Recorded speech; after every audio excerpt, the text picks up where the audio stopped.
Hi students. So இன்னைக்கு வந்து பார்த்தீங்கன்னா 12th வந்து அக்கௌண்ட்ஸ் எக்ஸாம் வந்து நடந்து முடிஞ்சிருச்சு. ஒரு லவ் வந்து ஒரு பெரிய எக்ஸாம்னே சொல்லலாம். இருந்தாலும் வந்து நல்லா பண்ணியிருப்பீங்க சொல்லிட்டு நான் வந்து நம்புகிறேன். உங்களுக்கு 12th அக்கௌண்ட்ஸுக்கு ஆன்சர் கீ வேணும்னு நினச்சிங்க அப்படின்னா மறக்காமல் டெலிகிராம் குரூப்பில் ஜாயின் பண்ணிக்கோங்க. வித்தின் ஒரு 10 நிமிஷத்துக்குள்ளே நம்ம வந்து ஆன்சர் கீ நம்ம வந்து போஸ்ட் பண்ணிடுவோம். அதனால் வீடியோ பார்க்குறவங்க இன்னும் கூடியும் டெலிகிராம் குரூப்பில் ஜாயின் பண்ண முடியும் பார்க்குறீங்கன்னா மறக்காமல் வீடியோ கீழே லிங்க் கொடுத்துருக்கேன், கிளிக் பண்ணி ஜாயின் பண்ணிக்கோங்க.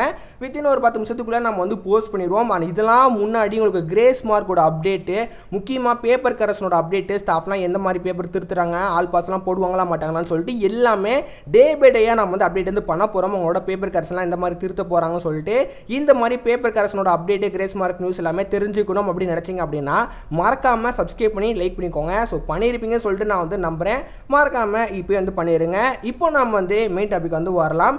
இன்னைக்கு வந்து 12th வந்து அக்கௌண்ட்ஸ் எக்ஸாம் நடந்து முடிஞ்சிருச்சு. ஓரளவு வந்து பேசிக்காகவே கொஸ்டின் பேப்பர் ஈஸியாக இருந்த மாதிரி தான் வந்து இருந்துச்சு. மொதல் நீங்கள் வந்து ஒன் வேர்டை பொறுத்த வரைக்கும் 20 ஒன் வேர்டு நீங்கள் அட்டன் பண்ணுற மாதிரி இருந்திருக்கும். நான் சொல்லிட்டேன் டெலிகிராம் குரூப்பில் நான் வந்து ஆன்சர் கீ போஸ்ட் பண்ணிடுவேன் அப்படின்னு. ஸோ நம்மளோட ஆன்சர் கீ ரெஃபர் பண்ணி பாருங்கள் உங்களுக்கு எத்தனை மார்க் வந்து வருது அப்படின்னு. எனக்கு தெரிஞ்ச வரைக்கும் 20க்கு கண்டிப்பாக நீங்கள் புக் பேக் நல்லா படிச்சிருந்தீங்க அப்படின்னா 17 16 கூடியும் நீங்கள் அட்டன் பண்ணியிருக்கலாம். உங்களுக்கு எத்தனை மார்க் வருது ஒன் வேர்டில் செக் பண்ணி மறக்காமல் கமெண்ட் பாக்ஸில் கமெண்ட் பண்ணுங்கள். கண்டிப்பாக உங்களோட கமெண்ட்டை நான் ரீட் பண்ணுவேன். ஸோ ஓகேவா, எத்தனை ஸ்டூடெண்ட்ஸ் வந்து நல்ல மார்க் எடுக்கிறீங்கன்னு சொல்லிட்டு நானுமே பார்க்குறேன். புக் பேக்கை பொறுத்த வரைக்கும் 17 16 வரைக்கும் வந்து கேட்டிருப்பாங்க. மற்றபடி ஒரு 2-3 மட்டும் வந்து இன்ஸ்டா கேட்டிருப்பாங்க. ஓரளவு வந்து ஒன் வேர்டும் வந்து ஈஸியாக தான் வந்து கேட்டிருந்தாங்க. அண்ட் பார்ட் பியில் பொறுத்த வரைக்கும் நம்ம வந்து 2 மார்க் எழுதுகிற மாதிரி இருந்திருக்கும். 2 மார்க் வந்து 7 கொஸ்டின்ஸ் நம்ம வந்து அட்டன் பண்ணுற மாதிரி இருந்திருக்கும். அதில் வந்து 30வது கொஸ்டின்ஸ் வந்து கம்பல்சரியாக வந்து கேட்டிருப்பாங்க. கம்பல்சரி கொஞ்சம் வந்து கிரிட்டிக்கலாக கேட்டிருப்பாங்க, கொஞ்சம் வந்து நம்ம ட்விஸ்ட் பண்ணி வந்து கேட்டிருப்பாங்க. எனிவே நீங்கள் அதுக்கு ரிலேட்டடாக நீங்கள் ஆன்சர் பண்ணியிருந்தீங்க அப்படின்னா உங்களுக்கு அதுக்குரிய மார்க் வந்து போட்டுருவாங்க. கம்பல்சரி எப்படி இருந்துச்சு சொல்லிட்டுமே அதுவுமே வந்து மென்ஷன் பண்ணுங்கள்.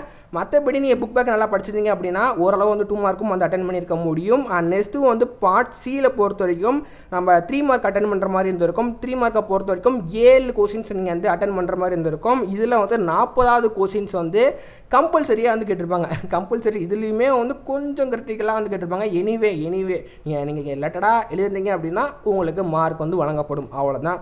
மற்றபடி வந்து நீங்கள் நல்லா புக் பேக் படிச்சிருந்தீங்க அப்படின்னா இதுவுமே எல்லா பேசிக்காக நீங்கள் வந்து எழுதுகிற மாதிரி தான் வந்து கொஸ்டின் பேப்பர் ஃப்ரேம் பண்ணியிருக்காங்க. அண்ட் லாஸ்ட்டாக பொறுத்த வரைக்கும் 5 மார்க்குமே வந்து நீங்கள் நல்லா புக் பேக் படிச்சிருந்தீங்க அப்படின்னா ஓரளவு எல்லா கொஸ்டின்ஸும் வந்து அட்டன் பண்ணுற மாதிரி தான் வந்து பேசிக்காக இந்த கொஸ்டின் பேப்பர்லாம் வந்து ஃப்ரேம் பண்ணியிருக்காங்க. நீங்கள் 5 மார்க்கை பொறுத்த வரைக்கும் நீங்கள் 7 அட்டன் பண்ணுற மாதிரி வந்து இருக்கும். அதாவது 6 சாய்ஸோடு நீங்கள் எழுதுகிற மாதிரி இருந்திருக்கும். மொத்தத்தில் வந்து எல்லா பேரும் நல்லா பண்ணியிருப்பீங்க சொல்லிட்டு நான் வந்து நம்புகிறேன். முக்கியமாக டைம் பற்றிருக்காது, எனக்கு நல்லாவே வந்து புரியுது, டைம் வந்து பற்றிருக்காது. மற்றபடி வந்து பேசிக்காக கொஸ்டின் பேப்பர் வந்து எல்லா பேரும் வந்து கண்டிப்பாக நல்ல மார்க் எடுத்துருவீங்க. அண்ட் எல்லா பேரும் வந்து சில பேர்லாம் ஸ்லோனஸ் இருந்தீங்க அப்படின்னா நீங்கள் கண்டிப்பாக இந்த கொஸ்டின் பேப்பர்லாம் ஈஸியாகவே வந்து பாஸ் பண்ணிட்டு போயிடலாம். அந்த மாதிரி தான் வந்து பேசிக்காக இந்த வாட்டி கொஸ்டின் பேப்பர் வந்து ஃப்ரேம் பண்ணியிருக்காங்கன்னே சொல்லலாம். கூடி சீக்கிரம் வந்து கிரேஸ் மார்க்கோட அப்டேட்டு, பேப்பர் கரெக்ஷன்லாம் எந்த மாதிரி திருத்துறாங்கன்னு சொல்லிட்டு எல்லாமே டே பை டே வீடியோ வந்து கண்டிப்பாக உங்களுக்கு வந்து வரும். அந்த இன்ஃபர்மேஷன் தெரிஞ்சுக்க மறக்காமல் சப்ஸ்கிரைப் பண்ணி வச்சுக்கோங்க. ஸோ ஓகேவா, கூடி சீக்கிரம் பேப்பர் கரெக்ஷன் ஸ்டார்ட் பண்ண போகிறாங்க. அதை பற்றி இன்ஃபர்மேஷன் கூடி சீக்கிரம் வீடியோ வந்து வரும். அதனால் மறக்காமல் சப்ஸ்கிரைப் பண்ணி வச்சுக்கோங்க.